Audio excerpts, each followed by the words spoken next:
Hi, I'm Kate from Venture to Rome, and this weekend we're making it happen.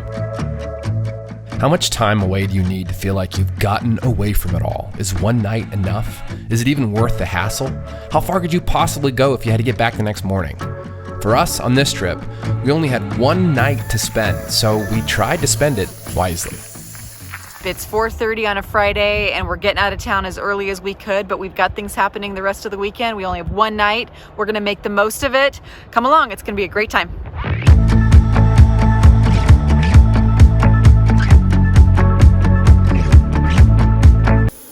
So we're airing down, but we're not gonna disconnect the sway bars on this. I don't think we're gonna get into rough enough road to warrant taking those sway bars off. And while even on a bumpy road, it provides a lot more comfort, and this is a really windy road, but it would be nice to have the sway bars on so when we take some of those corners, we don't have so much body roll.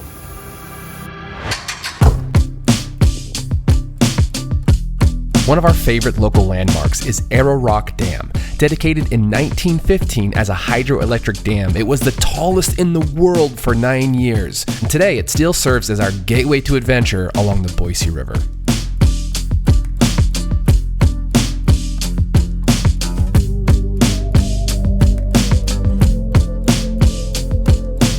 We just stopped for a quick bathroom stop here. One of the great things about Boise is that it's so close to so much nature and access to the outdoors, although it's being discovered. And so there's just more and more people out here. And, not everybody has the same level of education in terms of what to do out here.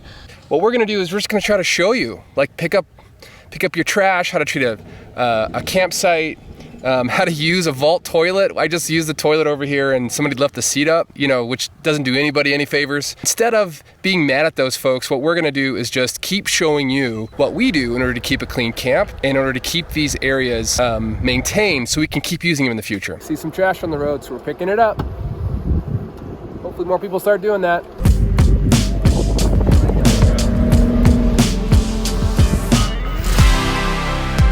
Part of the crush of leaving on a Friday afternoon and returning on Saturday is finding a place to camp that makes it worth the effort. We know this area pretty well with a few places in our back pocket, but because we believe in the adventure of the unknown, we decided to hunt for someplace new. We've been down the Middle Fork, crossed over to the North Fork, climbed over some mountains, run some ridges, looking for campsites. And it's not that we can't find a place to camp. It's not that. It's that we're looking for something that kind of meets our standards. We haven't found that yet. So we might just have to slum it in a less optimal campsite tonight. But we're gonna keep driving for a little bit and see what we find. We literally went to the end of the road to find a spot on the river, where we quickly set up camp to the sound of rushing water. One of the reasons Kate and I are picky about where we stay is that we keep finding amazing places like this one.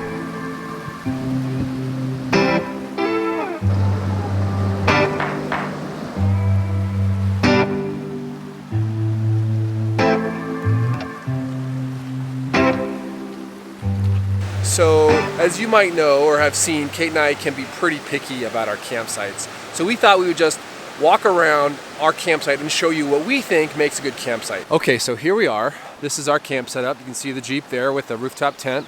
And what we look for first is a main feature. Like, does it have a view? Is there water? Is there a lake? Is there a river? So we found this spot next to the river, which is great. It has a little sandy beach area here for the kids. And you can walk down here right off of camp and have this gorgeous view of the river and the mountains beyond. There's got to be something there that really draws us to want to be there. And for this campsite, it's definitely the river. All right, let me talk about number 2, firing.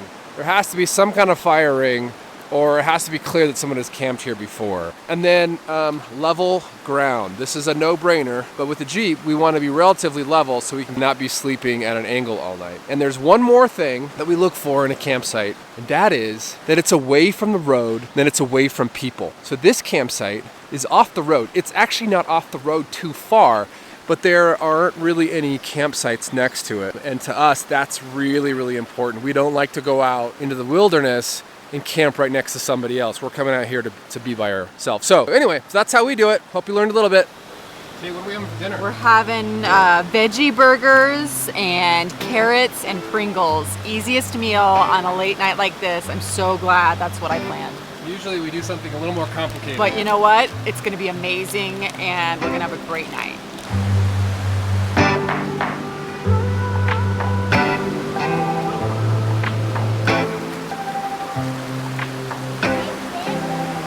How's the burger?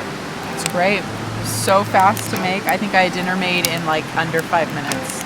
Really good, fast, honestly pretty nutritious and delicious meal.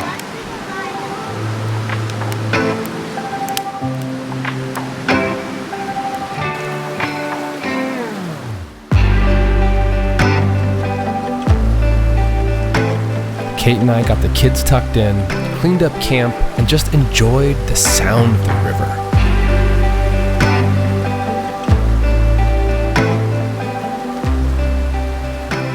Okay, so we're packing up camp for the night, and I just want to show you what we do in order to stay bear safe and critter safe. So at night, here's the way our camp looks. Okay, so here's the cooking table, and you can see everything's been put away. All the trash has been put away. It's not in the trasharoo, it's in the back of the Jeep. That way there's no trash out here, there's no smell for animals. And I'll tell you what, it takes a little bit of extra work at the end of the night, but it helps you sleep better knowing that you're bear safe.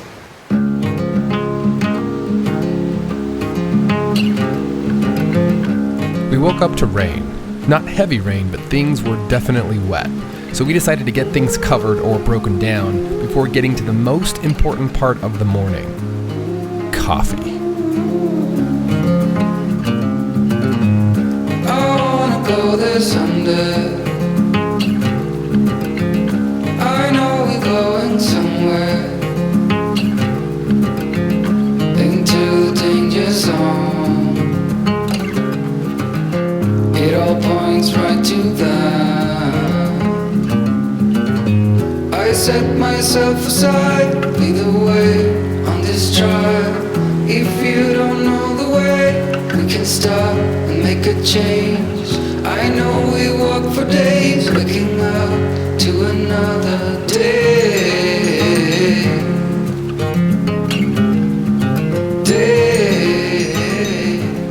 It's been raining. It's been raining since we got up. Not hard, but it's been consistent. So what do you want to do?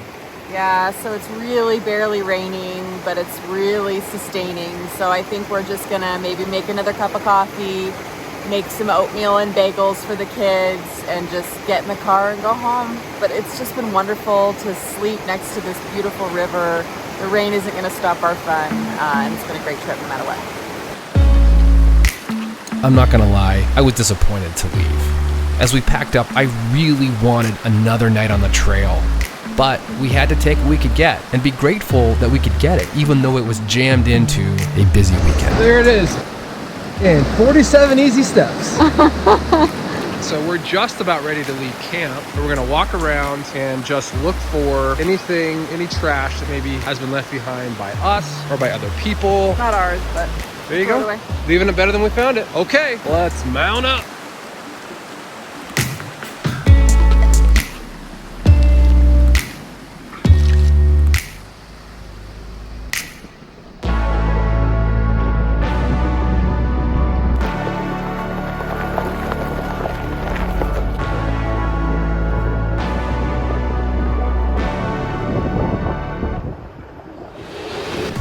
I've heard it said that you have to make time for the things in life to bring you joy.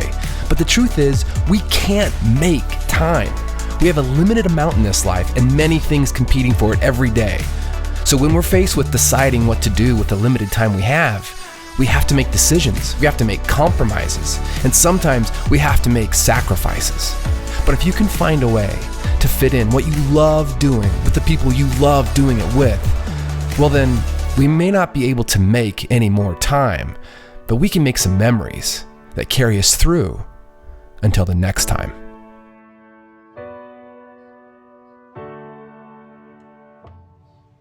Why am I saying that? I don't know. That's right. It takes. Okay, So the hunt hold on.